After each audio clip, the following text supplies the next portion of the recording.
turn them off with this silence for us. The time is now 5:31 p.m. We will now call the Bogalusa County meeting to order. We will have the invocation led by Pastor Perdue, followed by the pledge of allegiance.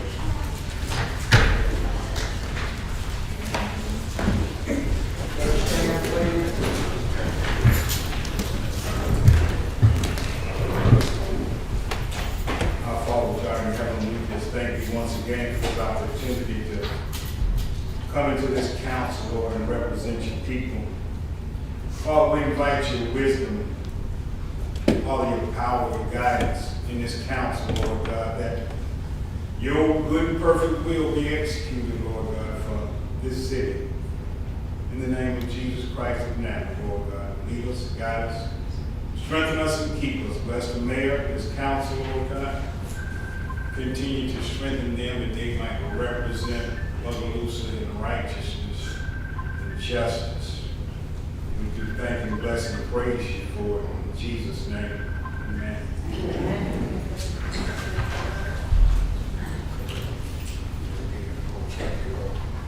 I pledge allegiance to the flag of the United States of America and to the republic for which it stands, one nation, under God, indivisible, with liberty and justice for all. Make sure you turn on the lights. Turn the lights on. Keep here.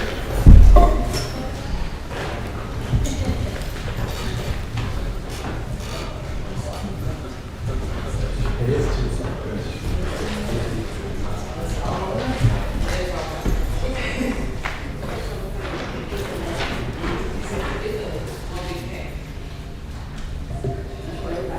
roll call, please. Please, lady. Mr. Kellis. Here. Councilman Marvin. Here. Vice President Douglas. Here. Councilman Smith. Here. Councilwoman Cates. Here. Councilwoman Keys is absent. Councilwoman Temple. Here. Thank you. I'd like to now call for a motion for the approval of the minutes held on September 5th, please. Have a second.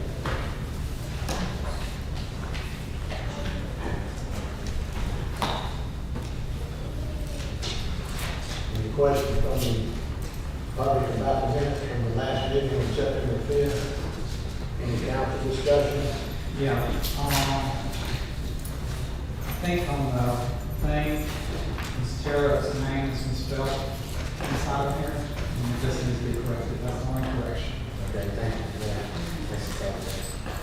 Thank you, Councilman. Roll call, please. Mr. Kellis. Aye. Councilman Marvin. Aye. Vice President Douglas. Aye. Councilwoman Smith. Aye. Councilwoman Cates. Aye. Councilwoman Temple. Aye. Thank you for that, Council. I don't have any recognitions at this time, but we do have a guest speaker. Our guest speaker tonight will be Mr. Whit Gillespie along with Dr. Rachel Hunter. They will be speaking to us on the matter of the presentation that was made some back last year or so. Mr. Whit, y'all will have 8 minutes for your presentation. Are you giving the presentation? Or Just introduce. introduction? Okay, very good. So make an introduction for us. To my left, this is Dr. Rachel Hunter. She's with Comey Resources. She's part of the company that I hired to help me with all this. She's very well published, accomplished environmental scientist, Fulbright scholar, and she's going to go over it better than I can and we'll attempt to answer questions. Hi. I brought a presentation, but I don't have a way to show it, so would you like me to put my computer up by the council so you can see what I'm talking about? Or I mean, I think most of us have a. oh, okay, you have it on. Okay, well, I'm just going to put it here, and that way anyone maybe can see it from behind me. Yes, ma'am. So what I'm going to be discussing very briefly is the creation of water features at the Lake Vista Nature Preserve, which, as you may know, is a very nice natural area made of some old gravel pits, and they're connected to Coburn by Coburn Creek. The objective is to create a waterfall coming off of a bluff into one of the pits, and then a fountain in another one of the pits using some of the secondarily treated and disinfected municipal wastewater that runs in the pipeline and discharges to the Pearl River. So we would be using that water to make the fountain and the waterfall. And those pits, Coburn Creek runs through them, connects them all, and then Coburn Creek runs down to the Pearl River. And we've been out there several times, and we've measured water levels and the volume of the ponds to try to get an idea of how much effluent these ponds can handle. And what we found is that the water level is, the fluctuations are connected to the Pearl River, and we believe that anything discharged into there would flow pretty readily down into the Pearl River and not cause any flooding issues or anything like that. Right now it's canoeable, the Coburn Creek, and even Friday we went out there and we had to drag the canoe a few places, but we were able to canoe through most of it. And some of the issues with this is that DEQ would require a modification of the current LPDS permit for the wastewater discharge to allow for an alternate discharge. Now with that said, DEQ told us, and until we give them all of the information, they won't be able to let us know, but the BOD TSS limits could change. If so, of course, the project would not go forward. But if not, if the limits didn't change, then I guess it's up to you guys. The south pond is located right near the discharge pipe that runs to the Pearl River, and the north pond is about 1,000 feet away, just east of the cemetery.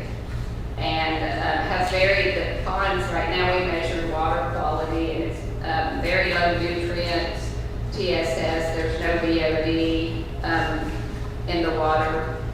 And as you know, there's BOD TSS limits on the municipal effluent that's discharged to the Pearl River.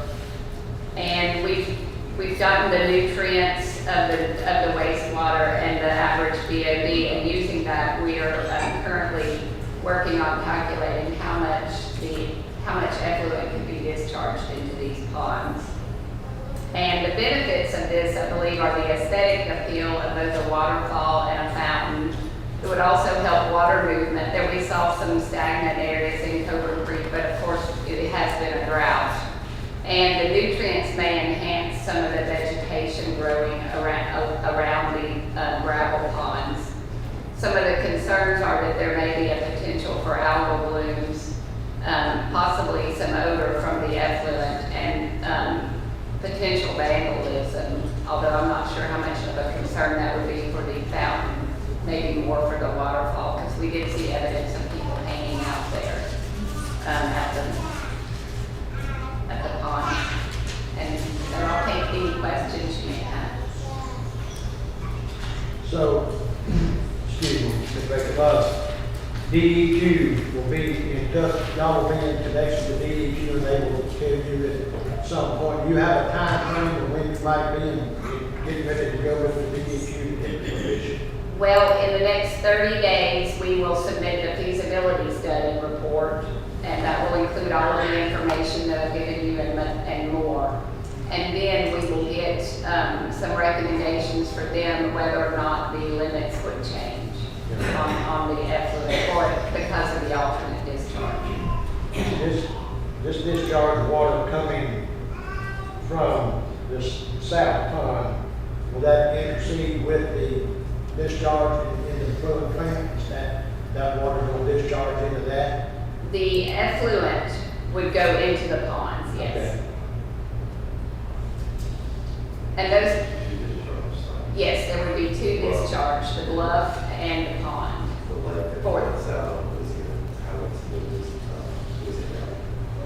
Yes, that would be where the fountain would be, so that would be visible from the road. I thought that would be nice, just people driving and balance it up. Yes.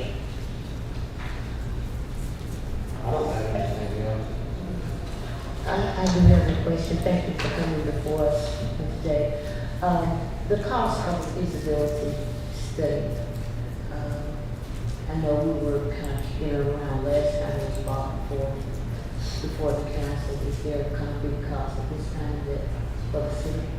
Dr. Gillespie already paid that. Okay. He paid us directly because he's very passionate about this project. Thank you. I'm also passionate about Bogalusa. Thank you. I would like to listen to people like y'all.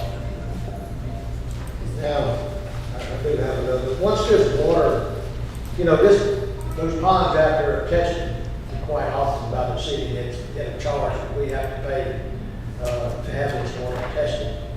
Is this gonna be an additional cost?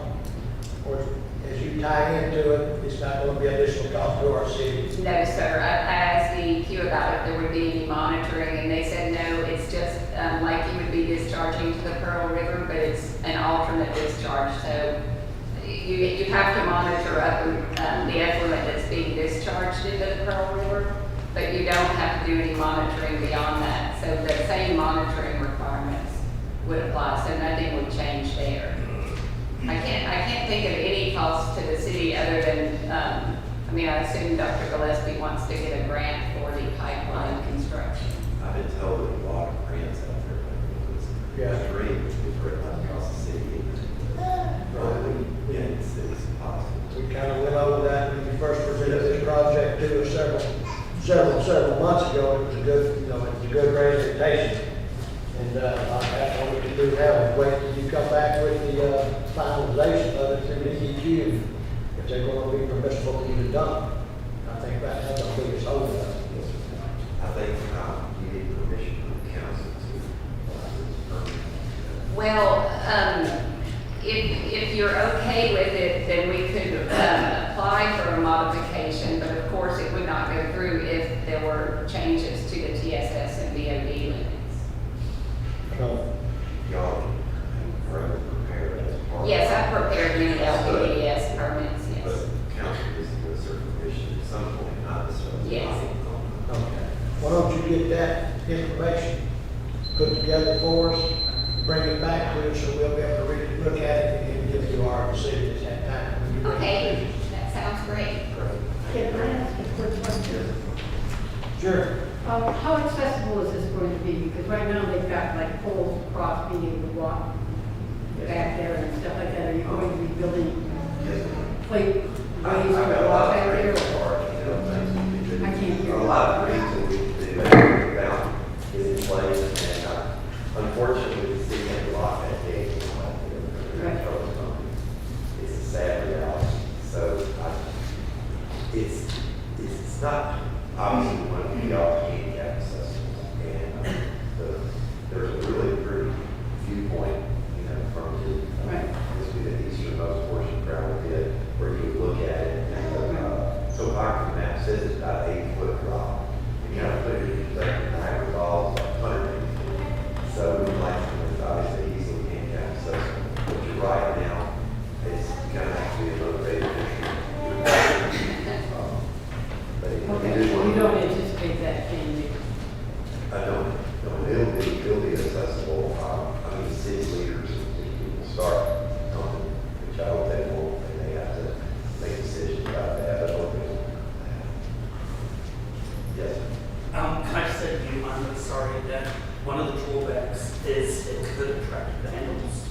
I think it's a really unfortunate thing, and I'm sorry that, that's something we have to consider in this day and age. I wish we could just leave. Right now, we're in the preparation phase, and we don't need any more questions from you. Thank you for your concern. Once it comes back to us, we decide what we're going to do with it, and we'll open it up to discussion. And we'll look at all the good stuff and the bad stuff, and then hopefully there's some bad stuff with it. Thank Thank you. y'all very much. Mr. Lasky, thank you, sir, for your time. You too, Ms. Rachel. Next, we have adoption of resolutions. The first resolution we have to offer before you be offered to by Councilwoman Keys. She is not here tonight.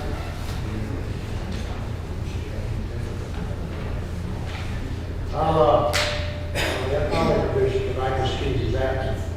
It's authorizing the mayor to accept the Bogalusa sidewalk project funding letter of acceptance in the transportation alternative program.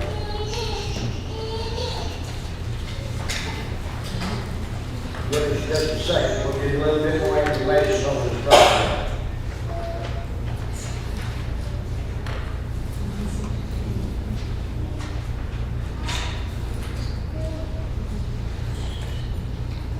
Project is, I think, Mr. Tim, could you enlighten us a little bit on this project, sir, on the sidewalk project? Yes, that's a grant. Here, if you mind, sir. Put you on the spot. This is a grant that we applied for through the DOTD. It would be to build sidewalks on Avenue B. Sidewalks will go from Goodyear Park down Avenue B to the Landon, Bogalusa, you raise the money, please. Sports Complex. The grant's for $595,000 with a 10% match. It's approximately $95,000 from the city. Is that what you did with that? 59,000. 590,000, okay, 95,000, $59,000 from the city.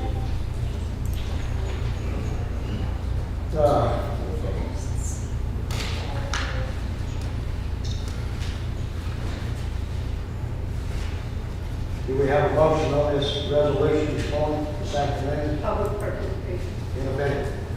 Yes, ma'am. That's all we'll get to. Do we have a motion on the resolution? I make a motion. I second. We have a motion and a second on the resolution. Do we have any discussion from the public for the resolution or against the resolution? No questions, no, if you want, if you're for the resolution or you're against the resolution. If you have a question about the resolution, we'll try to answer it. But either you're for it or against it. Ma'am, did someone raise their hand over that way? Okay. Any public? No public discussion. Is there any discussion from the council? The only discussion that I have, I think it's great that we're finally getting some sidewalks in parts of our city. As far as the 59,000 that we will have in place, what fund, does anyone, I was gonna ask, does anyone know which fund account that may be coming out of, Mr. Timms, do you know? I don't The 59,000? think there's anyone here who can answer that question. There's no one here who can answer that question.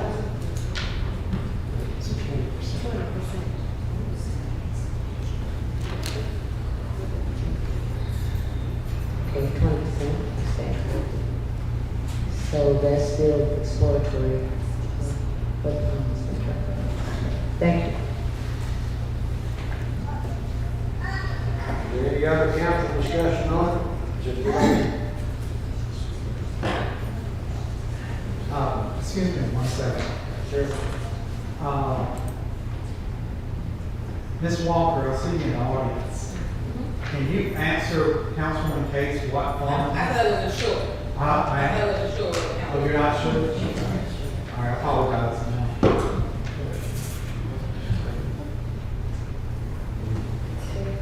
Any other discussion? Any other discussion? Call for a vote, a roll call. President Dallas? Nay. Councilman Irvin? I'm gonna go along with it and say yes, provided we got the fund. It's real hard to decide that when we don't have anybody answer the questions. Yeah. Vice President Douglas?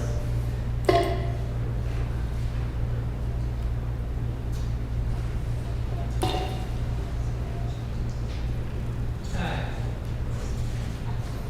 Councilwoman Smith? Aye. Councilwoman Cates? I provide, we have the funding available because that is a need for the city. Councilwoman Temple? Aye. Resolution carried. Thank you for that, council. The next resolution we have will be offered to you by Councilwoman Smith. A resolution authorizing the mayor to have the right to name a designee to certify requests for the cooperative in-government agreement with the state of Louisiana for the capital outlay projects for the emergency sewer system, evaluation of repairs, planning and construction. Part of the FP&C project number 50-M272102. This project will be done once, everything is hopefully approved and signed. Whoever he designates will have 5 separate parts to submit. It must be submitted again before the state will even allow the disbursement to, come into the city. However, I do want to make it clear that, these fundings has been granted to the city of Bogalusa, but Bogalusa does not have the full use of statutory authority or to spend the, money that's, don't be obligated to spend. The funds should be only used for what we're voting here for tonight, and such as the time as the CEA has been fully executed, and that all provisions are met that needs to be submitted and turned in at a timely manner, including all potential information from the project manager. So whoever, the mayor designates to, be a part of this project, they must be, a worker of the city, and everything needs to be submitted timely.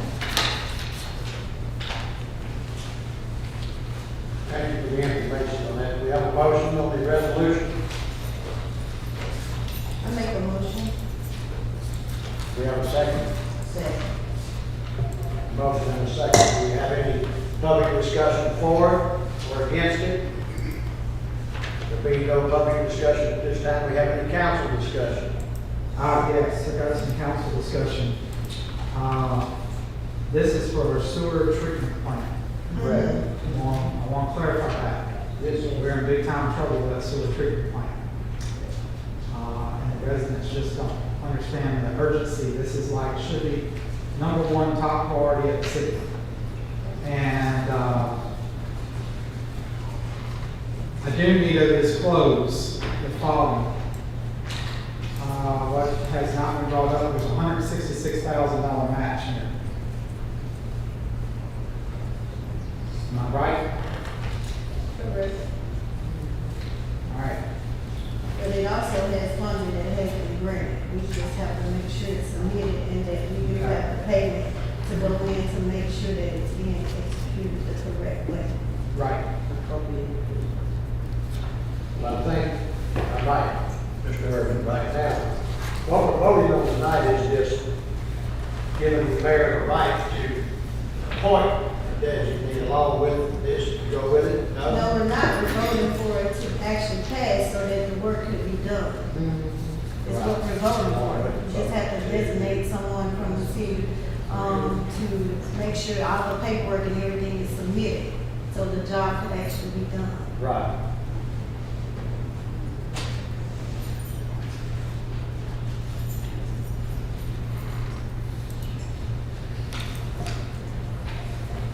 Is there any public council discussion?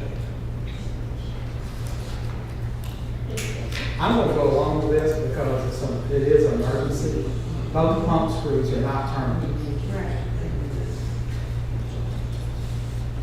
And if we have 5 inches of rain, the whole city being linked to do. All right, thank you for that. Any other council discussion? I believe sometime back we had addressed our sewer system, and we had a makeshift in place, whereas I believe we were paying $10,000 a month. So we need to get this taken care of because it is an emergency. This is a serious matter that needs to be looked into. And, is there any other council discussion? We just have to make sure that we are taking this matter seriously, and it must be an official of the city and not a contracted consultant. We cannot use contracted consultant on this. It has to be done rapidly and get submitted in a timely fashion.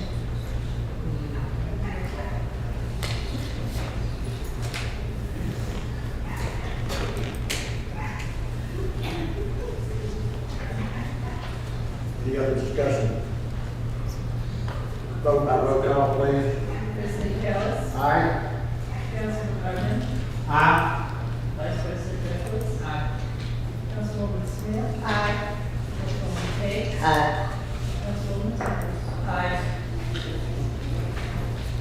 All right, thank you for that. Takes care of the two resolutions. Next, we have introduction of ordinances. The first introduction of ordinance to be offered to by Councilwoman Keegan is absent. I will now ask if this ordinance be pulled.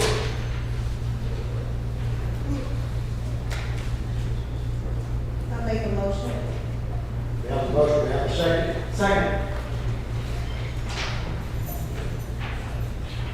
There is no ordinance to be offered. There is a call for a vote by roll call, please, council. President Kellis. Aye. Councilman Bowman. Aye. Vice President Douglas. Councilwoman Smith. Aye. Councilwoman Hicks. Aye. Councilwoman Nichols. Aye. Thank you, council. Thank you, ladies and gentlemen. Next, introduction of ordinance will be by Councilman Irvin.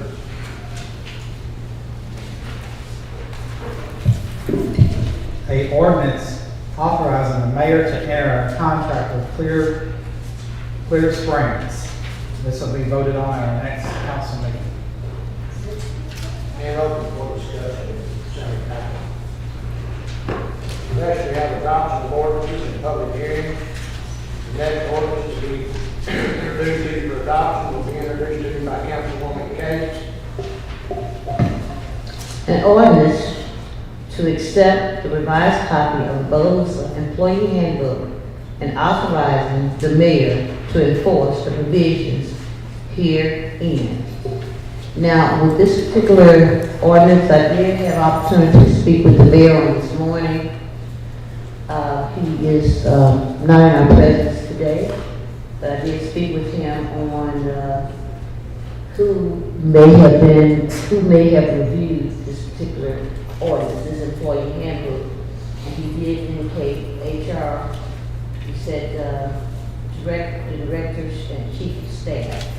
Now, since that time that I've spoken with him, there's been some concern with the heads of the departments to review this particular handbook.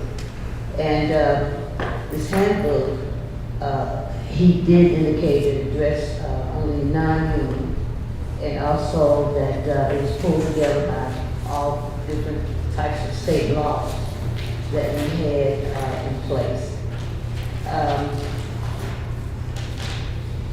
All department heads,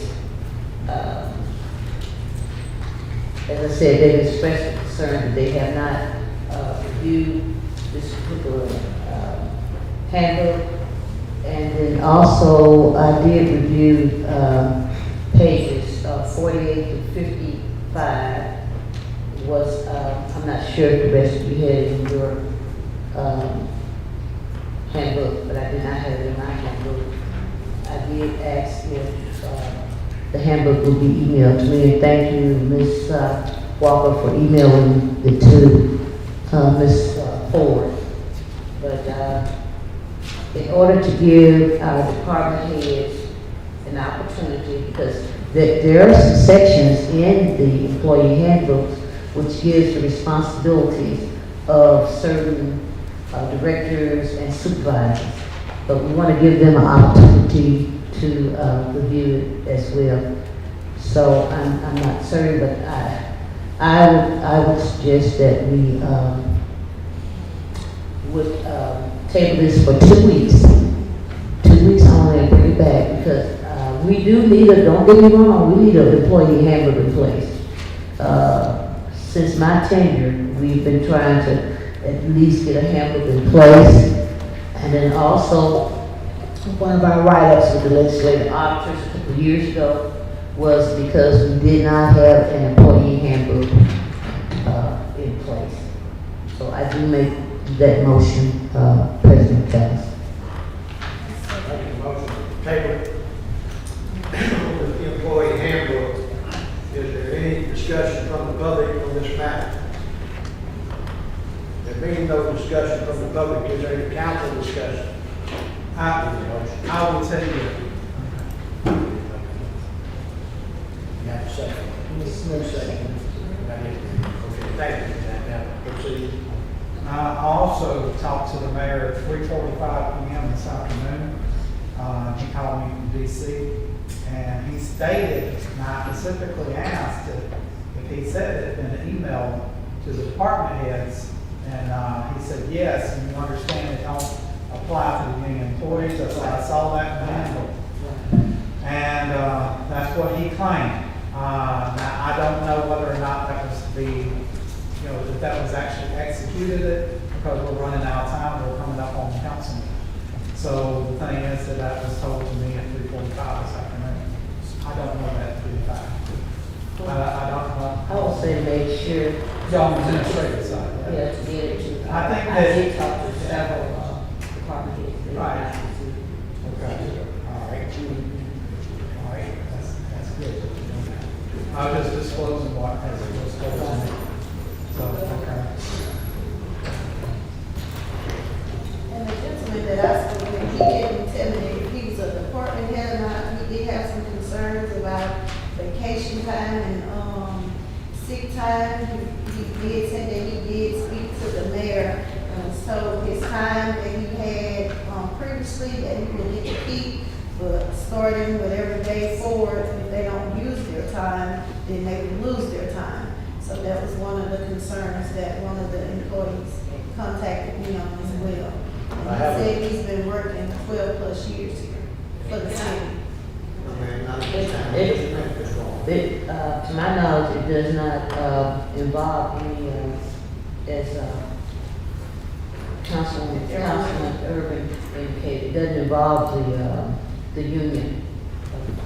at all. Just the department heads, correct? Yes, and just I want to say, you said non-union was addressed in here. So, we still have our unions in place, and it does indicate, I will read here, it does indicate in the,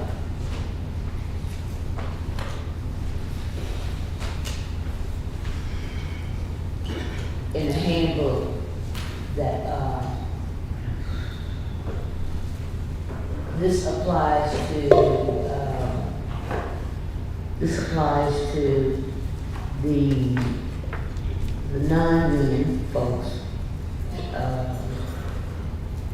And union folks would have to still comply to my knowledge, yes.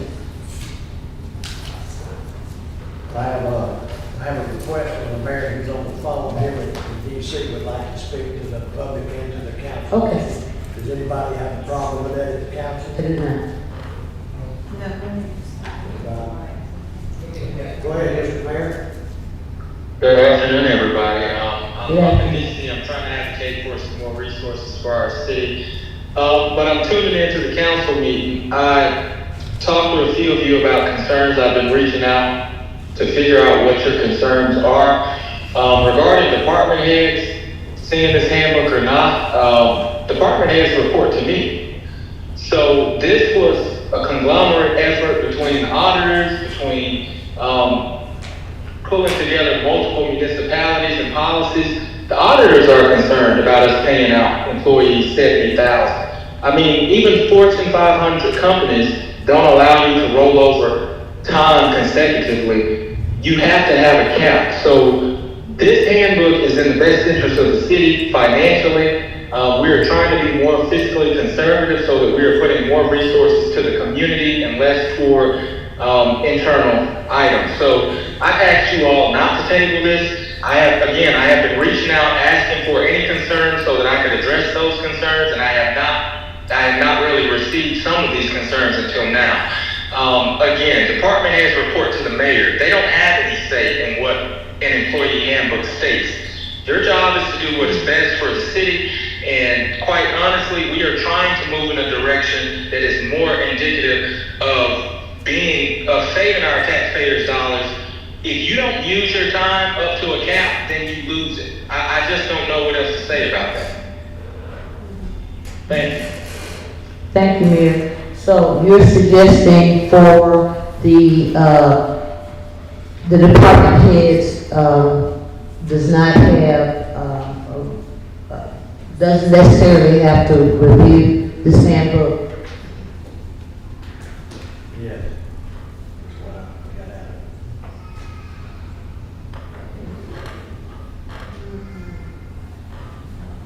it. Is he still on the phone? Non-union personnel is what he was speaking of. They didn't apply to it. Non-union personnel is what he was speaking of. Right. So the provision, so in the first pages of the handbook, it notes that if there are any discrepancies between the handbook and what the union contract states for union employees, the union contract takes precedent. So this is not changing anything in regards to benefits that union workers receive who work for the city of Bogalusa. This is mostly for the administration and non-union workers. Thank you. A lot of the reason why we have lost in court on different things is because the judge asked, what is your policy? We don't have written policy, so this is implementing written policies across the board for employees. So therefore, if there are any discrepancies, any employee relation problems that come up in the future, we're able to tell the judge, this is our policy on this. A lot of things that the city have not been in writing. This is just putting everything in writing. Thank you, Mayor. We have a motion and a second on the floor that will table this motion to implement this ordinance until October the 3rd. Is there any further discussion from the council on this motion to the table? If there's no further discussion, vote by roll call. Mr. No, Ellis. wait, excuse me, she's gonna have to remove her when we take it. Ma'am, Vote. it's what we're doing now, we're voting to table it. Okay. Unless she recalled her motion was to table. Well, I would like to, I don't know, we've had a couple of discussions, right? And nobody- Council discussion, now that they've heard the mayor, now they want to come back and reprove what the mayor just stated. Now, we're in council discussion, there's no more public discussion at this time. We're in council discussion, now we're in the council vote. The mayor has interjected. As I said earlier, we do need an employee handbook in place.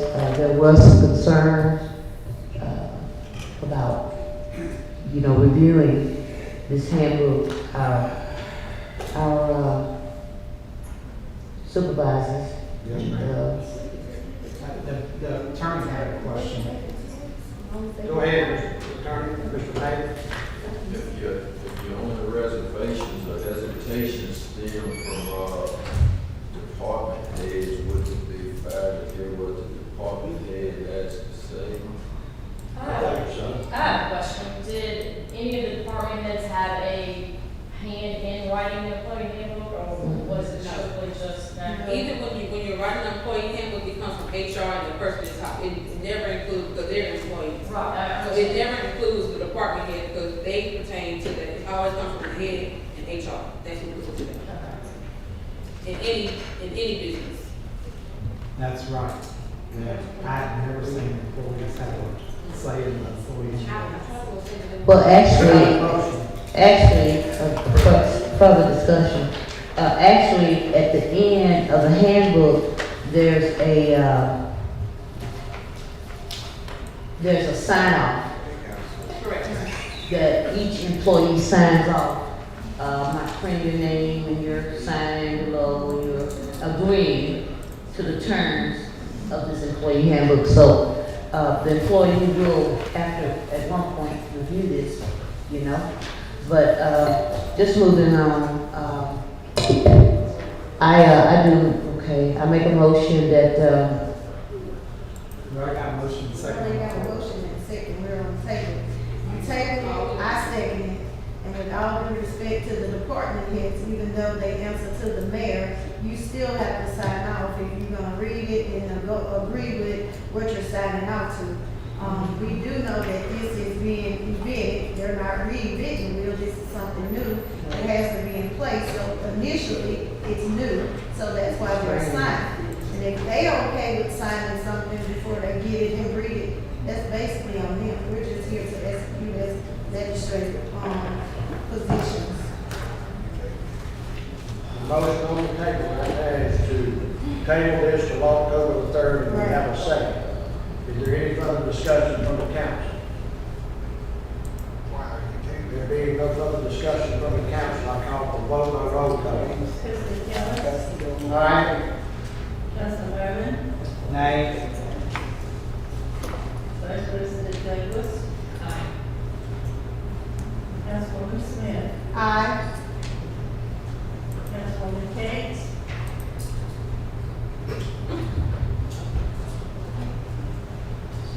2 weeks. Aye. Councilwoman Temples, Nay.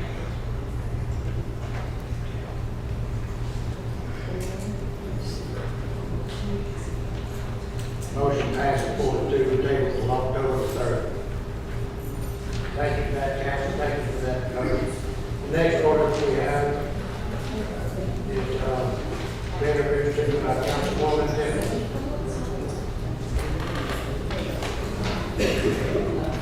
An ordinance authorizing the mayor to accept on behalf of the city of Bogalusa from William W. Nielsen Jr. the donation of one city lot,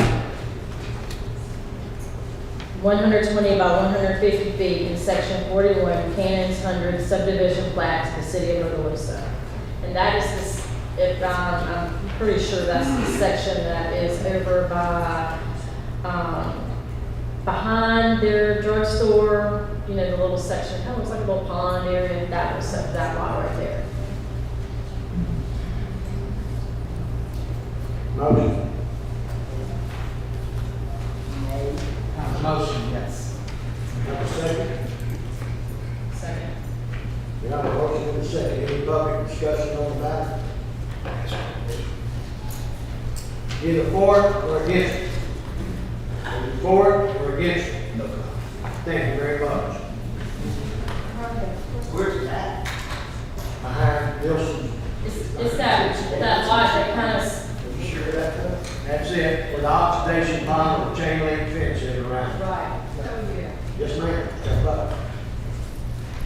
I don't really have a feeling about it, but I want to understand where in the public laws it says that we can only say for and against it. We can't ask questions or I don't have it with me tonight, but I'll sure have it with you at the next meeting. I would appreciate Yes, that, ma'am. but I know that you can define how it works, but I don't understand the point of not being able to get clarification on something. you don't Again, that's why understand. they have an opportunity to get up and That's- discuss yeah, why are we yeah. for the ordinance or why are we not for the ordinance. But that's, Okay, I'm not gonna argue with you, I'll get that for you next Thank you. meeting. Thank you, Ms. Mikhail, Any further discussion from the public on this matter? Is there any discussion from the council on this matter? I have a question, to ask you, President. When the constituents come up to the podium, either they can be for or against, or that's their time that they address the council to give them more information to elaborate on what we're introducing and what we're voting on. Yes. So therefore, they can ask a question to us, and we're supposed to have an answer back to them as their council person. All right, thank you for clarification on that. You're welcome. Any other discussion? Call, roll call by vote. President Ellis, I understand because I work for this year. Councilman Mervin, Aye. Vice President Douglas. Councilwoman Smith, Aye. Councilwoman Cates, Aye. Councilwoman Temples, Aye. Yes, sir.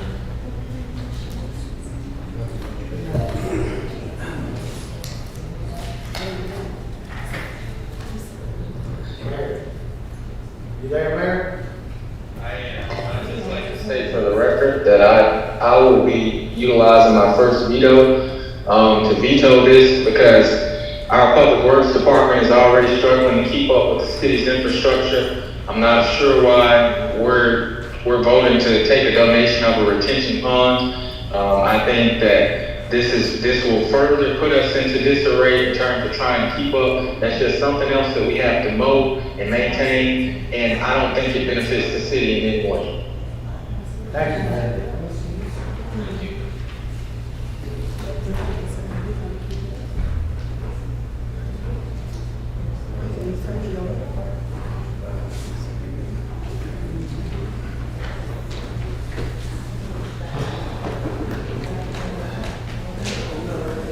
Retention plan.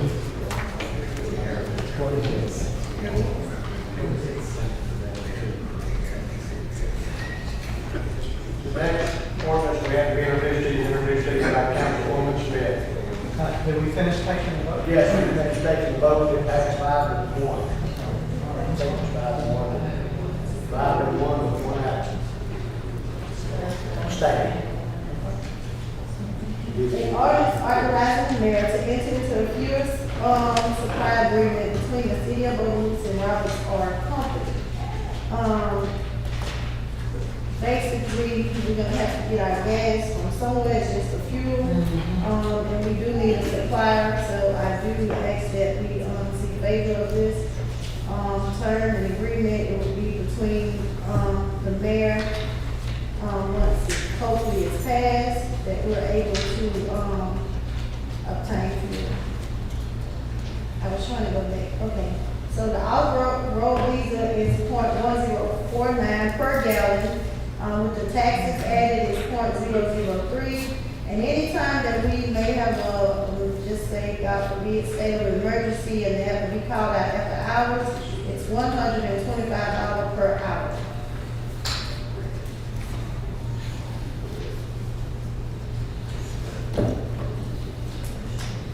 We have a motion. I make a motion. We have a second. I second.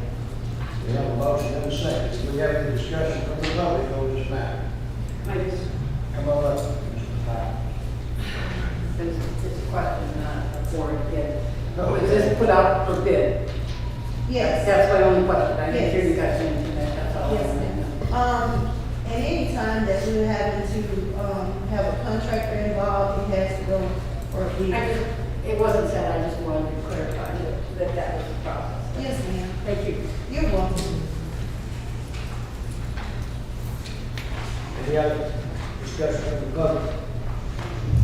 Any council discussion? Vote by roll call, please. President Ellis? Aye. Councilman Urban? Aye. Vice President Douglas? Aye. Councilwoman Smith? Aye. Councilwoman Cates? Aye. Councilwoman Tippett? Aye. Thank you, council. Thank you, public. Now we have a ordinance to be introduced by Councilwoman Temples.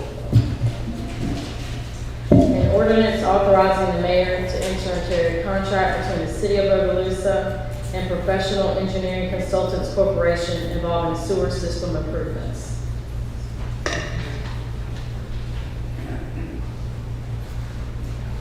Motion. Motion. Second. Second. Any discussion from the public on this ordinance? Engineers, problem with sewer system improvement. There being no discussion from the public, any council discussion? There being none, roll call, vote by roll call, please. President Ellis? Aye. Councilman Urban? Aye. Vice President Douglas? Aye. Councilwoman Smith? Aye. Councilwoman Cates? Aye. Councilwoman Tippett? Aye. Thank you, council. Next, we have an ordinance to be introduced by Councilwoman Douglas. An ordinance authorizing the mayor to enter into a cooperative endeavor agreement with the state of Louisiana for $162,000 for the purchase of. Douglas, can you turn your microphone? An ordinance authorizing the mayor to enter into a cooperative endeavor agreement with the state of Louisiana for $162,000 for the purchase of additional crime cameras. Motion? Make a motion. Second. Motion have a second. Any discussion from the public? Mr. Mayor? Page for 1931 Dewitt Place. I think you all should go ahead and pass this because we definitely need cameras in Bogalusa. All this crime we get here now is too much. It needs to be stopped. And the cameras will help you stop the crime. Thank you. Any further discussion from the public? Yes.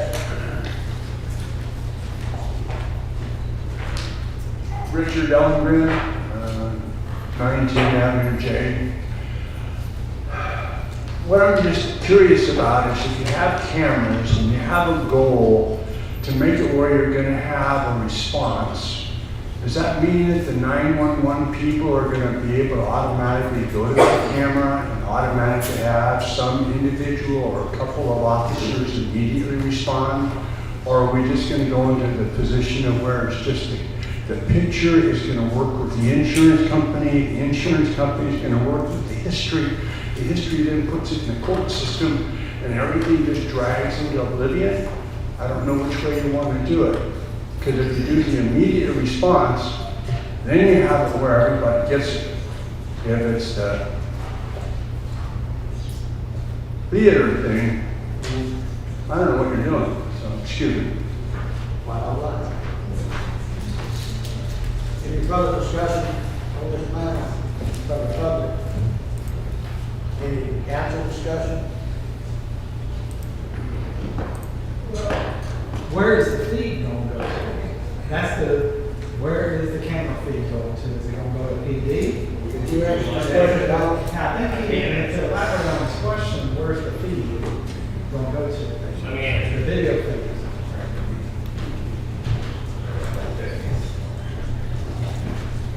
I'm Major David Miller from Bogalusa PD, and I've been heading up the crime camera project with the mayor. These cameras are monitored in 3 locations. They're monitored in New Orleans through the NOAA crime camera people. That's where the server and the hub is located. They're monitored in our CID division, and they're also monitored in our dispatch. And they will all 3 locations are live feeds. It's recorded in New Orleans. It's kept in New Orleans for review. Should we need to pull that video or have that video pulled, we can go back to the people in New Orleans and get that video as evidence. The crime cameras are human detectable cameras. They detect movement, they detect gunshot, they detect people. It's artificial intelligence that's designed to detect people. And when it detects people, it locks on them and has the capability of following around. So it's very, very good technology. I firsthand got a chance to watch these cameras work. We have 12 that is going up this week already that have been approved, and they're going up this week. And that'll be the first 12. And the mayor has expressed to me that he wants to spend some more capital outlay money on some additional cameras, and we're going to be reaching out to the public for people to host cameras, possibly in their business, their church, their residents. And if they host a camera, then they would the camera will be put at their location. They would provide an internet feed to that camera so that it could report back. And that's pretty much it. You host a camera, you get the camera put in your location.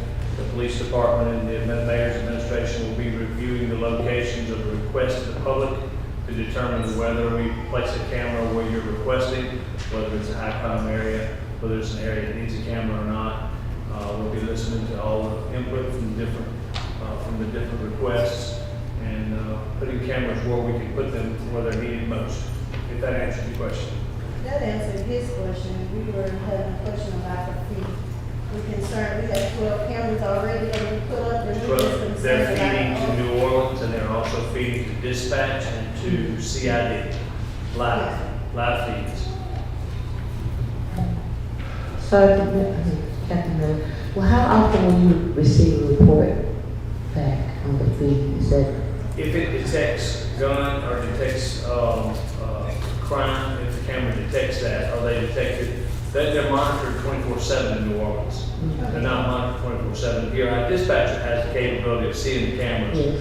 But the artificial intelligence goes to New Orleans. If they receive something that alerts them, they will immediately call our dispatcher, they will send an officer out. I mean, it'll be just as if someone called in a crime, but yet the camera itself detected the crime. So it's just to assist in deterring crime. And how much is that fee per month if they're gonna be monitoring 24 hours around the clock? Do you I know? don't have the figure. It is a fee that the city pays NOLA crime camera people. It's annual. I believe they pay on an annual basis per camera. I don't have the figure in front of me, so I don't know right off the bat. So there is a maintenance fee on each camera that is paid by the city. Outside of that, the cameras are free. The cameras doesn't cost us anything because they belong to the NOLA crime camera people. We just pay for the fee, and then the monitoring of that camera is included, so we don't pay any additional for that. Thank you. Thank you. Okay. Lieutenant. Major. Major, thank you, Major. Okay, thanks.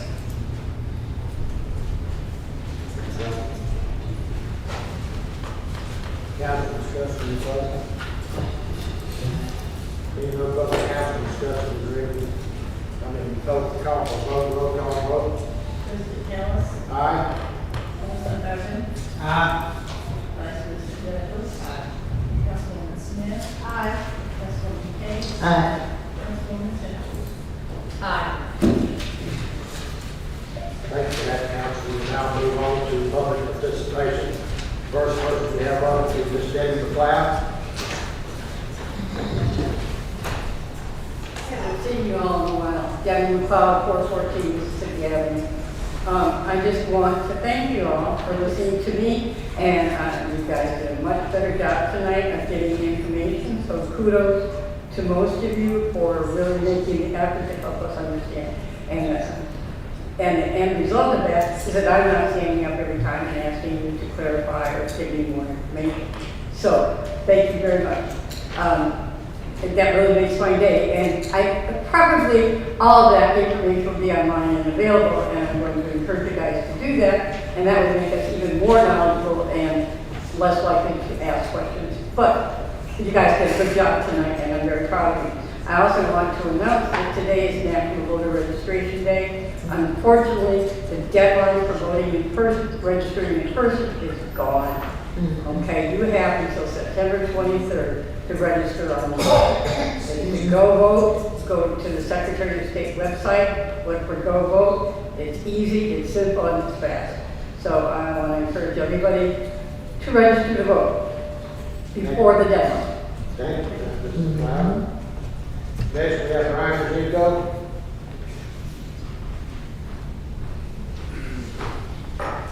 Brian Jenko, 1829 George Mitchell.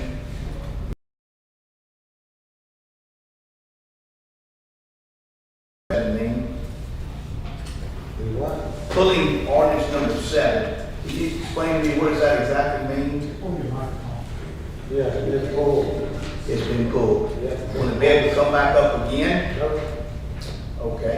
With that being said,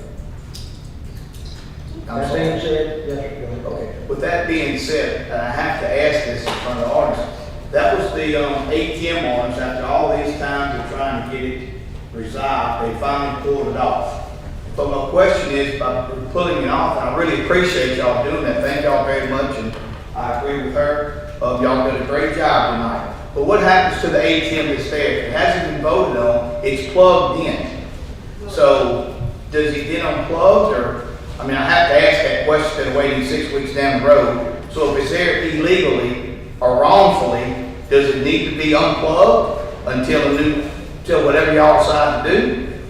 I mean, can someone here from the city answer that? Was unplugged, let somebody plug it back in, but would you? It's been plugged in. Okay, would you call to me, please, Sandy? You said it's plugged. It's been plugged in. But somebody else plugged back in. It's been plugged in every day for the past 6 weeks. No, Okay. just got plugged So it should be unplugged? It's not even arguing. Sure. So it should be unplugged, Shannon? Yeah, we'll just go back and unplug it. Okay, so if someone plugs it back up until next time, then what happens? Should it be removed? That's what I'm asking. If it hadn't been voted on, should a letter be given to that vending company, ask for it to be removed? Well, I would hope that they follow standard procedures and give them time enough to move it or just follow the protocol. Well, that's what I'm asking. Is the protocol 6 months or 30 days or 2 weeks? Answer that. Y'all can answer that, Ms. Shannon? No, they cannot. They cannot? Can anyone answer that? If it's unplugged, You're asking when they're gonna come pick it up?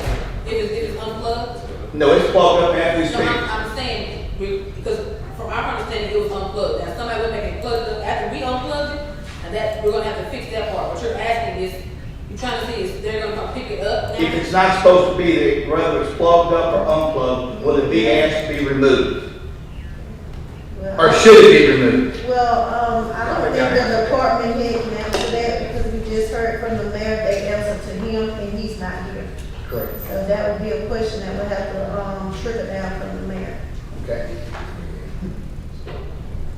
So, I guess that's my answer. Well, I guess it can stay there if they keep plugging it in, unplugging it, plugging it in, plug it out. I guess that's a question for the mayor to have to answer. Maybe he'll be nice enough to call back while he's wherever he's at to answer that question. Thank you. You're welcome. Thank you. All right, thank you, Sherry. Drink Oh, up, please. excuse me, one moment. I'm sorry. I don't think you see her hand up. I have one question about this ATM. I don't understand about the ATM. Can you please? Come on up here, please. We'll get your name, we'll get that information for you. Yeah, I'm just Brian Freya. She's speaking. You got to go back up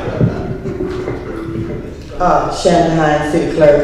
I just have one question about the ATM. I don't understand. Are we gonna get the ATM or we're not gonna get the ATM? Because the public is suffering. I work there.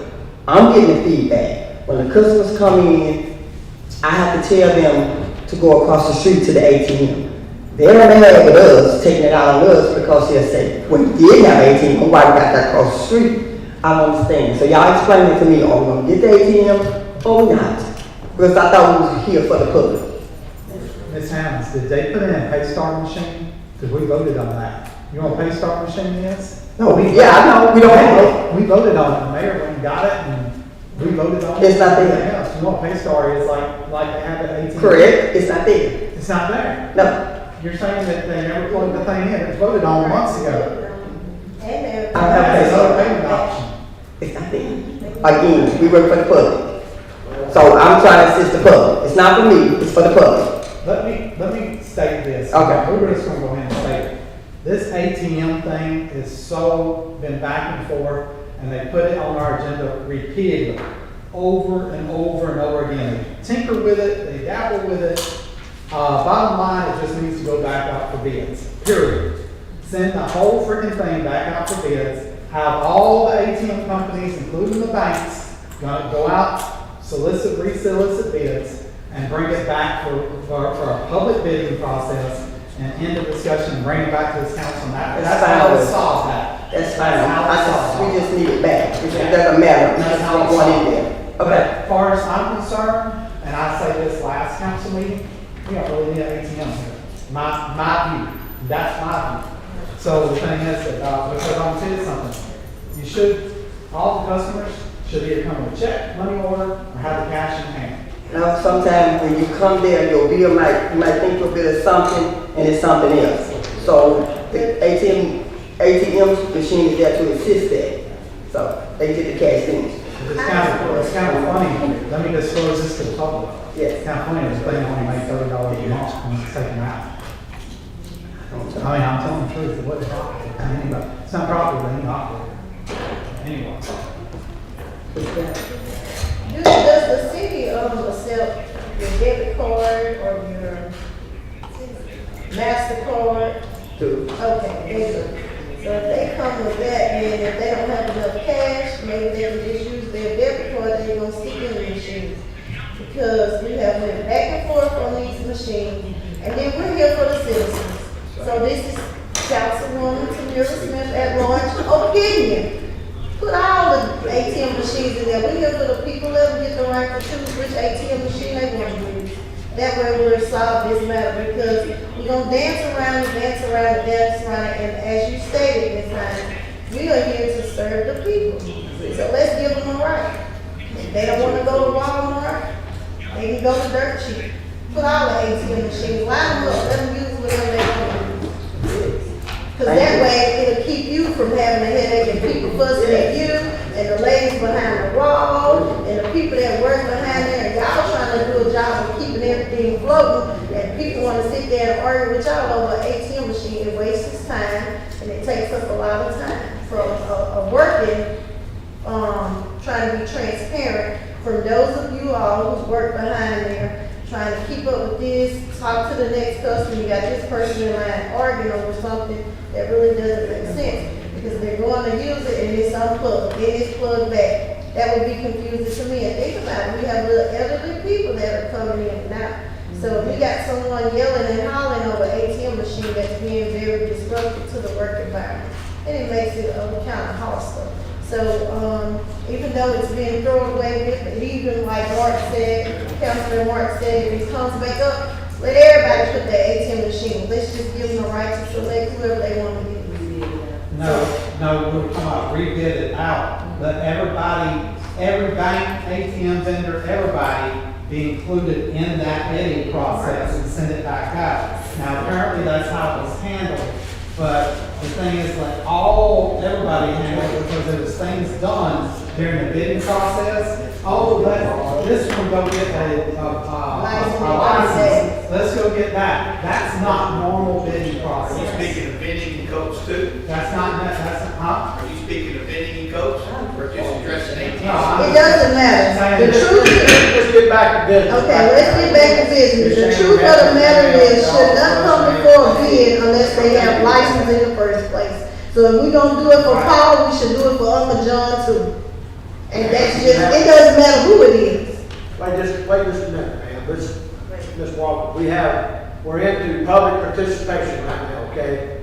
You're not on the list to speak. What would you like to speak about? I was trying to talk earlier, we was talking about the employee handbook, because it was stated that like someone in another department was concerned about some things about their vacation time. By the auditors coming here, they've been talking to me personally, this is how we got an employee handbook. They asked for an employee handbook, we couldn't produce them. They asked for certain policies, we can't produce them because they don't have it for the employees. So now, it is my job and the rest of my administration, we're trying to go in and put these policies in place and put these handbooks in place. And so we pulled some from different cities to try to see what they had, and we just use what they had to try to come up with ours. When you're coming, like I stated before, when you're coming up with an employee handbook, it doesn't have the opinion of everybody. It has the opinion of the head, HR puts it together with the head cities. I reached out to different cities. They never had, I need to check with this department to see if that, it's not department specific. It's employee specific. It works for everybody, not just for certain employees. And in that handbook, it does say, like for vacation time, it says the vacation is this many hours, and if you are part of a collective bargaining unit, please check your collective bargaining agreement. It says that. So having to check with this department and that department, I think is unnecessary. It's irrelevant because they're part of the whole. As an employee of the city of Bogalusa, it's not for this department or that department. It doesn't specify. Oh, because this department we're going to need this. So what's the point of interjecting them for? And to be honest, they talked about the employees who say he's been here for so many years. If they would have been going by their collective bargaining agreement, you don't supposed to accumulate vacation. But because previously they've been letting them do that, that's a problem. But that wasn't addressed. But now you want to address it now.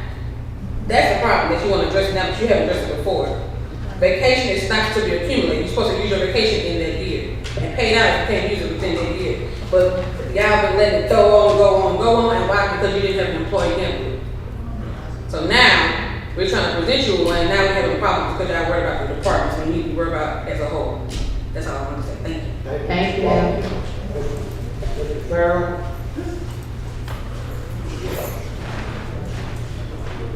Faith Farrell, 1931 Deepwood Place. I am disappointed with you all for not passing that handbook thing, because everybody know you need a handbook for your city employees.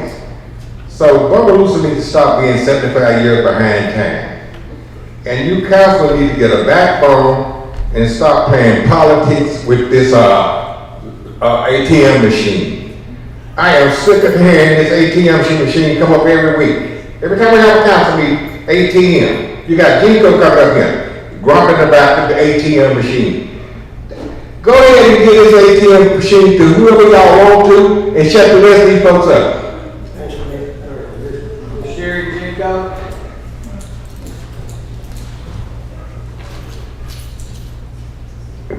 Sherry Jaco, 1829 George Mitchell Road. With all the cleaning up that I've been seeing in our city, coming in, going out, every side, I pass down Columbia Street every day of my life. 1315 South Columbia Street is a disgrace. It's a complete embarrassment. And I want to know why something hasn't been done, or when it's going to be done, or if it's even in plan to be done. Can anybody answer that? It's been turned in for work orders, and you'll have to wait and discuss it with Mr. James Patterson when he's available. He's in charge of public works right now, if I understand. Okay. He would be the one to answer that question because he works for the city. And that would be someone that can answer our question, to see why it's not cleaned up. This is not the first time this came up in this council. Why it hasn't been cleaned up yet, I don't know. What's the address you said? 1315 South Columbia Street. It's the dump, by the bar. Down on South Yeah, Main Street. where everything's falling in and 18 Willis Park. And it is, I see it every day and so does everybody else. Mr. Tibbs, would you like to address We it? do have a pending code case on that property. It's not something that we can discuss in public because of the matter. But the code enforcement officer has been working on it. That's the most I can say. And I was told that the actual owner of the property did go down and he marked everything off and it was moved and they're still doing what they want to do down there. Working on it. Okay. He did section it off, he broke it off. Some other thing we discussed over in public, like you said, it's a pending case with the code officer. Are you at liberty to say what the mayor just called back about? I mean, I haven't talked with this man, I haven't talked with Mr. Patterson yet. Okay. Won't talk to me. No, I was curious to know as to what my husband answered, his question, and then the mayor called, but nothing was said. When, Just this last trip. what he had discussed wasn't for your husband. Okay. Not being hard, but I mean, everybody's got a phone call, I mean, we're not taking phone calls for everybody. No, I was just curious to know. He was, this Yeah, was, and I apologize the way I answered. Oh, no, it's good. No, it's I good. apologize the way I answered, I do Okay. apologize. All right, thank you, sir. That's going to conclude public participation for tonight. We're going to have anybody from Mr. Mayor, would you like to speak to the administration tonight? He wants to speak for himself. Will you speak? Before you start, you still on public, I have something to say. Come forward, sir.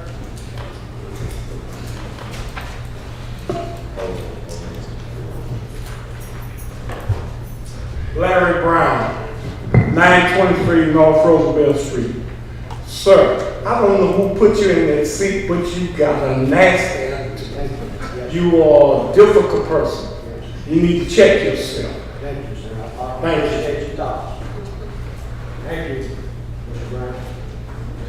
All right, Mr. Mayor. Good evening, we have Mayor Tyron Trump on the line. Yes, good evening. I'd just like to state for the record, I just believe that we have to go back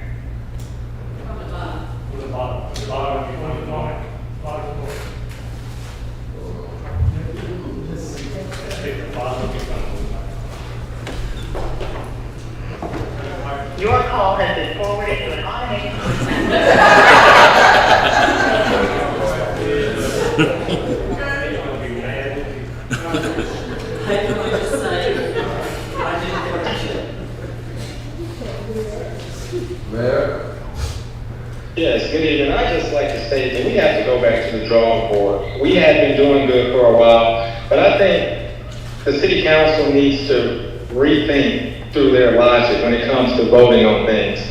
You all stated that in the beginning it was, oh, we can never talk to the mayor. I have been reaching out to y'all personally, asking if you had any questions about the agenda items. You all voted to take responsibility for an overgrown property that creates liability for the city, that creates a deficit for the city in terms of having to put out more work. But you tabled an employee handbook that the auditors have been requesting from us. I mean, I think we have to rethink what our role is here. Your role as the council person is to protect the city. And when it comes to the ATM contract, we have correspondence. The city council asked for correspondence from the state stating that it would be legal to vote on this contract. We gave you all an email from LAMAX stating that it is legal for you all to vote. Your job is not to vote based upon whether you think an ATM should be in City Hall or not. You all are forgetting that the whole reason we are in this mess is because there was an ATM at City Hall that was using our internet, our electricity, with no contract and was paying the city $0. I just don't get your rationale sometimes. And I'm going to say for the record, again, that I will be vetoing the Nielsen's proposal to donate. I don't think we should be taking that up. That's not true. We're constantly telling you all that our public works department is overwhelmed and you vote to take on another piece of property that the city will have to maintain. It isn't being maintained now. But guess what? When it comes down the line, it's going to end up, oh, well, why isn't this being mowed? Oh, well, the city owns that. You all have to do a better job of protecting our resources and protecting our city. Don't sit up here and talk about all of this other gossip in the community and this and that. If you have a problem, bring it to me. Because as I stated about the employee handbook, this isn't about what a department head wants. Department heads report to me. It is not the responsibility of a department head to agree or disagree with an employee handbook. Again, this is all coming from the state auditors. We are trying to do what they are suggesting that we do to fall in line with every other municipality in the state. And I suggest that you all fall in line. Thank you.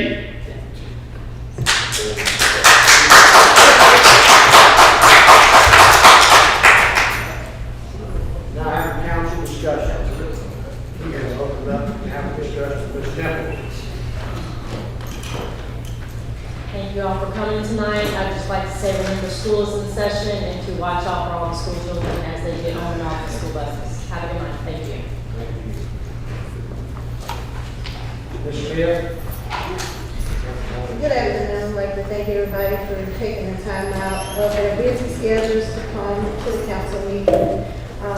Let's remember to keep our neighbors in prayer.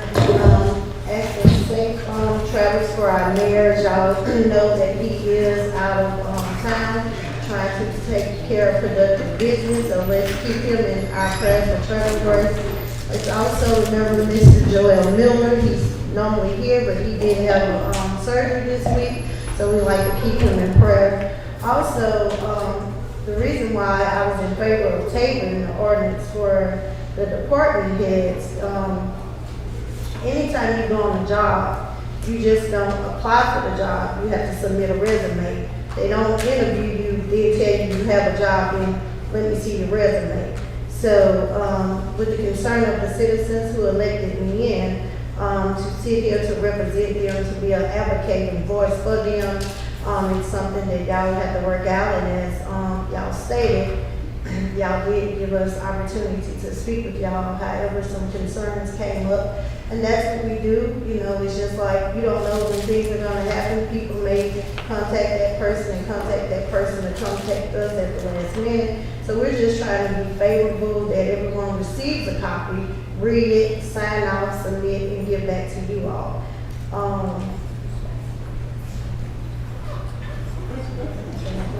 So I would just like to thank everybody again for coming out, and y'all have a blessed night. Councilman Irvin? Good evening. It is true that the LLA does need a employee handbook, I've heard that before. So I definitely have heard that before. Other municipalities have, and we also need one. And that's why I voted against taking it tonight. And that's the only reason why I was keeping that in mind. So, also back to the ATM position, the situation at hand, we had a RFP ordinance in place. Me and Councilman Cates met with Mr. Paul Harris back before this started. And if it had followed the RFP ordinance, we wouldn't be in this jam to begin with. This is not an opinion, it's stated in fact. I don't believe Mr. Paul Harris recently had all the facts in front of him, or he wouldn't have said what he said. So the thing is that as far as the ordinance is concerned, it needs to follow RFP ordinance, go back out for bid, and then this council will rehear it again. And that will be a final decision. Stop putting stuff over and over and over again on our agenda. It ties up the public's time. They get tired of it. You heard tonight, they're getting tired of it, listening to it every time it comes up. All right? So the thing is, we've done voted this down more times than anything because it's not following, in the end, it's not following law. Okay? It's not, I'm not saying that just because he's sitting there. I'm just saying, I know what ordinance was put in place. Mr. Paul Harris helped write that, which is a neutral party. He don't care what kind of ATMs are down here. He wrote it for all RFPs and everything, and we adopted that RFP process before that ATM ordinance was in place. So technically, it just needs to be all thrown out, leave the ATM where it's at for the time being, I guess. But however, it just needs to go out, back out for bid, and everybody needs to have an opportunity and have a business license and all of their stuff together before it's actually, when they come in there, if they ain't got their business license and they got all their stuff together and have been in the ATM business for a little while, then throw it out. Don't even entertain that idea. Okay? And I'm doing this on purpose in the middle of a public council meeting because I want to make sure everybody is treated fairly in the RFP process, where you're bidding on gravel, where you're bidding on sand, that all comes up. Where you're bidding on fire equipment, police equipment, whatever is needed to be done in the city. We need to vote one time, not 100 times, so don't need to be on the agenda 100 times. All right? So do keep in mind we are still in the tail end of hurricane season. Let's pray that we don't have a big flood, a big rain, because that sewer treatment plant is still down. Keep praying. God has blessed us. Believe it or not, we're in a drought. I know nobody likes the word drought, but the drought has been a blessing to us because we don't have that to deal with down there. So God has technically blessed us. Thank you. Good night. God bless all of y'all. However you feel about me, remember, He still loves each and every one of y'all. Thank you. Yes, good evening again, everyone. I want to thank everyone for coming out tonight. Thank you for your prayers. We need your prayers constantly. On the employee handbook, there was a notation in our agenda which indicated it was from the match, and it indicated that we had okayed the extra time period, which I did suggest the extra time period. But after looking at my particular notes, that 30-day time period actually, it failed. It failed as well, 3-2 votes. So that's one of the reasons why, well, a couple of reasons why I needed to get clarity on the particular votes for the ATM, because Paul Holmes apparently based it on if we actually had a vote now, which we did not. That was not a good vote. As far as the employee handbook, yes, believe me. As I said before, we do need an employee handbook. We were written up by the legislative auditors, by the physical administrators on the handbook, the lack of a handbook, I should say. that we have in place. But as I mentioned before, we do have our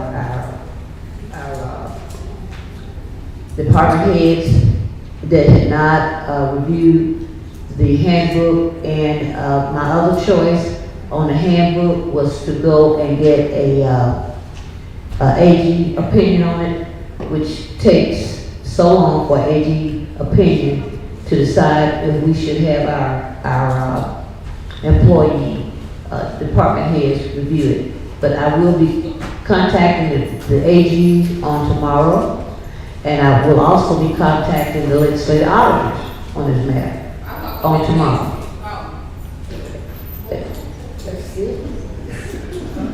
I'm sorry, everyone. I will be making contact on it. Now, if times should change between now and the 2 weeks that we will attempt to review this, so be it. I don't know, we have to maybe have an emergency meeting on it if it's that detrimental.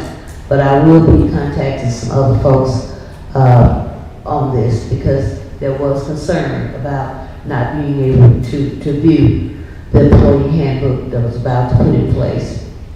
I want to send out prayers to our bereaved families, and I want everyone to have a safe and prosperous the rest of the week.